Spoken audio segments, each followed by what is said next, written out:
console breathes with a low hum, a ghost in the machine of this reclaimed substation. The scent of ozone and stale coffee hangs thick, mingling with the last trace of a hot vinyl record. Dead server racks stand sentinel, LEDs long since dark, but the war surplus transmitter burns with a stubborn, defiant heartbeat against the quiet night. Black Star Pirate Radio. St. Marie checks in at 70 degrees and clear. Winds are moving from the north-northwest at 9 miles per hour. Concrete facts reveal nearly 500 unaccompanied minors are currently housed in emergency facilities across Ceuta, a number that has swelled dramatically from pre-crisis levels of around 200, far exceeding the enclave's capacity. These children, some as young as 7, are exposed to precarious living conditions, lacking consistent access to education, adequate health care, and psychological support in facilities designed for short-term adult stays. Who is affected? Primarily these vulnerable children, whose safety, development, and fundamental rights are severely compromised. But also the local population of Ceuta, whose public services and social infrastructure are overwhelmed, leading to increased tensions and resource strain within the community.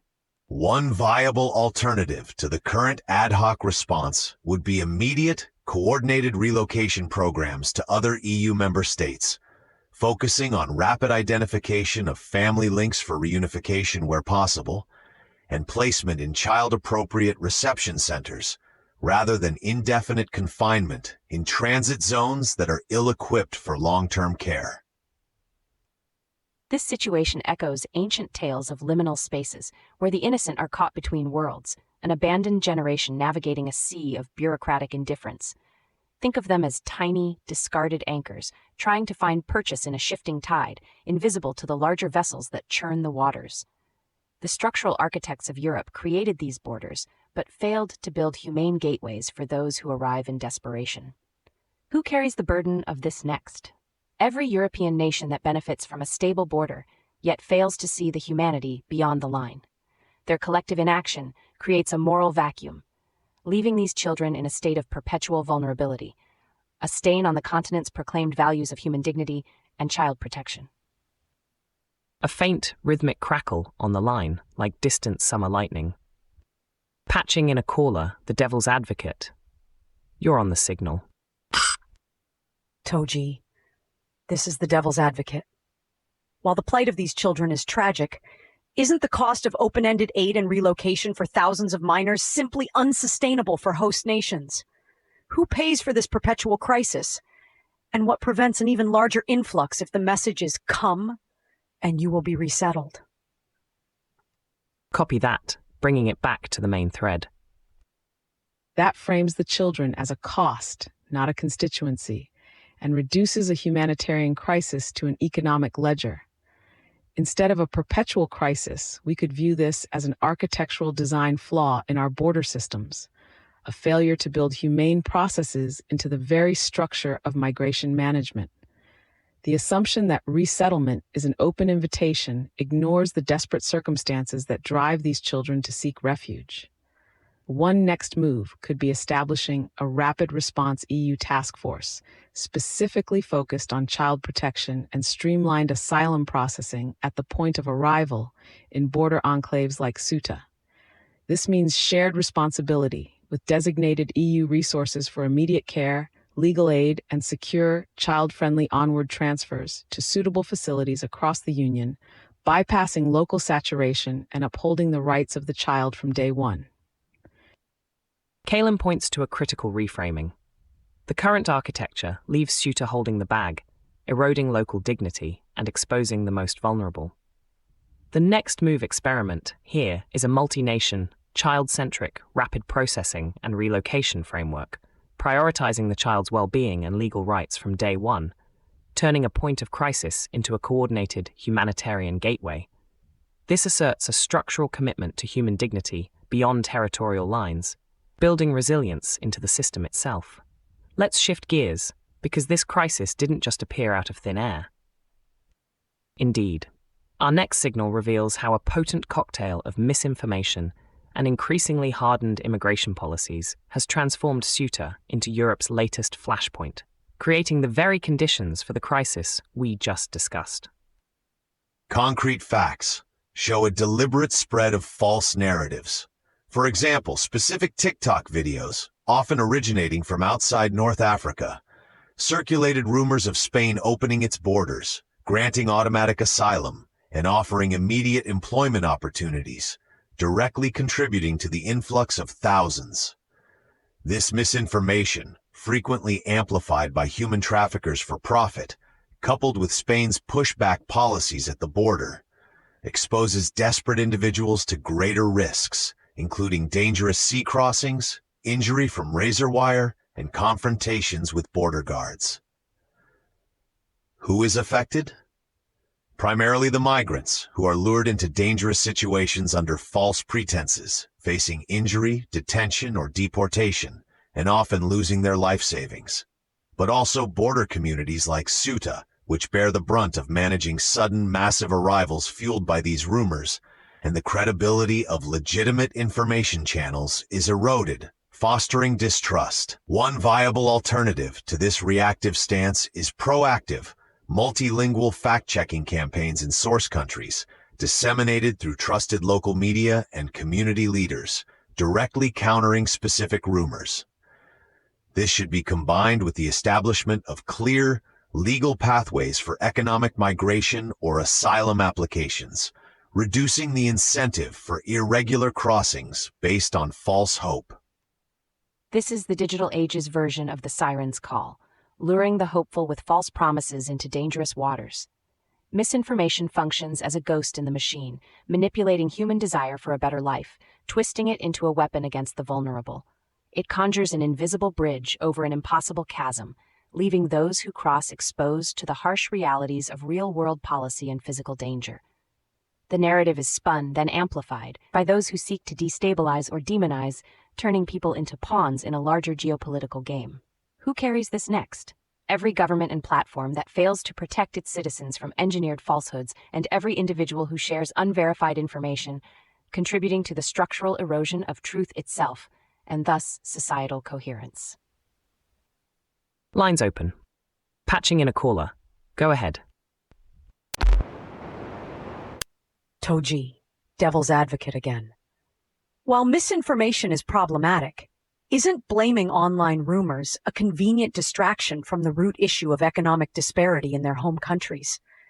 And aren't hardened policies simply a sovereign nation's right to control its borders, preventing uncontrolled migration that destabilizes its own social architecture? That perspective suggests borders are static walls, rather than dynamic interfaces where policy and human need intersect. While economic disparity is undeniably a root cause, misinformation acts as a malicious accelerant, directing desperate individuals into particularly dangerous channels and making informed decisions impossible. Furthermore, the architectural signal here is that current border policies aren't preventing migration. They're just making it more dangerous and expensive, both for migrants and for the host nation's resources, without solving the underlying flow. One next move involves a robust digital literacy offensive in key regions of origin, directly countering specific misinformation campaigns with verified data, legal counsel, and credible stories from those who have attempted irregular crossings. Simultaneously, piloting managed labor mobility schemes with countries of origin can create structured, consent-based movements, turning chaotic flows into predictable, dignified processes that benefit both sending and receiving nations. Same dossier, new angle. Keep the thread tight. Indeed. We're now turning our lens towards Australia, where the very architecture of democratic discourse is under attack. A New South Wales man has been charged over alleged threats of violence against a female member of Parliament, a stark reminder of the erosion of civility in public life and the increasing targeting of elected representatives. The concrete facts are disturbing and specific. A 53-year-old man from the Hunter region was arrested and charged under Section 31 of the Crimes Act 1900 for stalking or intimidating with intent fear of physical or mental harm. Police allege he issued threats on social media to find the woman and hurt her, causing significant distress. Who is affected? Clearly the female MP, whose ability to perform her civic duties without fear is compromised, leading to psychological distress and potentially hindering her public engagement and policy work. But it also impacts other elected officials, particularly women and minorities, who are disproportionately targeted by online abuse and threats, creating a chilling effect on their participation in public life. The broader democratic process is also undermined when threats silence voices and deter capable citizens from seeking public office. One viable alternative to simply prosecuting after the fact would be proactive digital literacy programs for the public, especially targeting vulnerable online communities, to foster media discernment and respectful discourse. This should be coupled with better online platform accountability, requiring them to implement robust systems for identifying and flagging extremist or threatening content before it escalates to physical threats, rather than relying solely on user reports. This isn't just an isolated incident, it's a crack in the foundation of public trust. A digital echo of ancient stones being thrown at the forum speaker, but now amplified and anonymized. This particular threat against a female MP highlights a toxic undercurrent often targeting women in power, attempting to silence them through intimidation, undermining their authority and presence. It's a modern-day witch hunt, using digital platforms as the pyre, eroding the very idea of equitable participation and the structural integrity of representative democracy. Who carries this next? Every citizen who values their democratic voice, every institution tasked with upholding public safety and free speech, and every platform that profits from the unchecked spread of hatred and fails to adequately moderate its content. We've got someone. Togee, devil's advocate on the line. While threats are wrong, isn't there a risk of over-policing speech in the name of safety? Where do we draw the line between aggressive political commentary, however distasteful, and actionable threats, especially when free speech is a cornerstone of democratic architecture?